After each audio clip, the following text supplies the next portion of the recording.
राम राम राम. बरं, तुम्ही आता हे बीज प्रक्रियेला किती वर्षापासून करतात? 4 वर्ष झालं मी करतोय 20 रुपये RP 4. 876 सॉईल गाडीची. हो. बरं, काय अनुभव आला तुम्हाला? अनुभव म्हणजे उगता तेजवान मोड बी उगतोय हां आणि जरा पाऊस पाणी कमी जरी झाला हां. तर ते सुतळी धरून राहतो, मस्त टवटव राहतो. म्हणजे सहन करण्याची सहन कॅपॅसिटी. करण्याची कॅपॅसिटी त्याच्यात पाऊस जर जास्त झाला तर जास्त झाला तरी काय होत सहन नाही. करण्याची हा. कॅपॅसिटी म्हणजे कमी असला तरी बी सहन करतो तुम्ही, जास्त असला तरी बरं, आता ॲव्हरेजला काय राहिलं तुम्हाला? ॲव्हरेज चांगला उतार म्हणजे मला जरा दरवर्षीपेक्षा अनुभव चांगला वाटला. बरं, गाव लेवलला कसं वाटलं तुम्हाला? गावात जी सरासरी ॲव्हरेज आहे त्याच्यापेक्षा वाढलं? त्याच्यापेक्षा वाढलं नाही माझं. मग तर नुसती बीज प्रक्रियाच केली तुम्ही, हां. अजून तर कुठलं बाकीचं वापरलं नाही तुम्ही? फवारणी नाही केली, अजून नाही, आपलं खत नाही फक्त वापरलं. बीज तर प्रक्रिया, 4 तुम्ही जर वर्ष. आपलं बीज प्रक्रिया केली, खत वापरलं आणि आपली इम्युनिटीचा अल्ट्रा, तर का नाग आळी येते त्यात, म्हणजे झाडावर नाग आळी येते.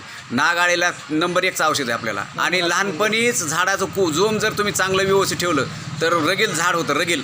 आणि लहानपणीच जर झाड तुमचं कोमात गेलं तर काय म्हणते त्या कुपोषित बालकाला किती खाऊ घाला, ते परत झाड सुधारत नसतं. म्हणून हे पद्धतीने जर केलं तर नंबर 1 मी तुम्हाला गॅरंटी सांगतो, 15 ते 20% दरवर्षी उत्पन्न आपलं वाढवणार गाव लेवलला.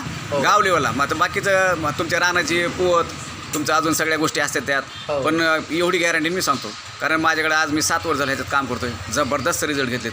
आता ज्यांनी खतं गेल्या वर्षी पेरलेत त्यांना ॲव्हरेज 3-3 क्विंटलचे एक्स्ट्रा वाढून आलेत. त्यांच्याच रानाने त्यांचे प्रयोग केलेत. तर ते यावर्षी त्यांनी खतं बुकिंग केले आणि खतं नेऊन बी ठेवले त्यांनी.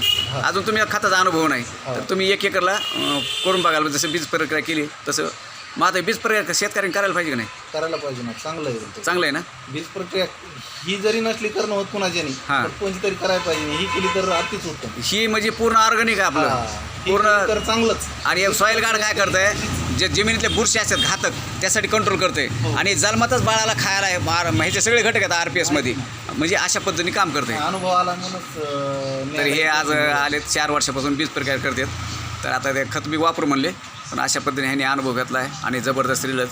प्रत्येक शेतकऱ्यांनी बीज प्रक्रिया केल्याशिवाय आणि RPS आणि सॉईल गार्डच काय म्हणतो तर ह्याचे रिझल्ट आहेत, जबरदस्त रिझल्ट आहेत.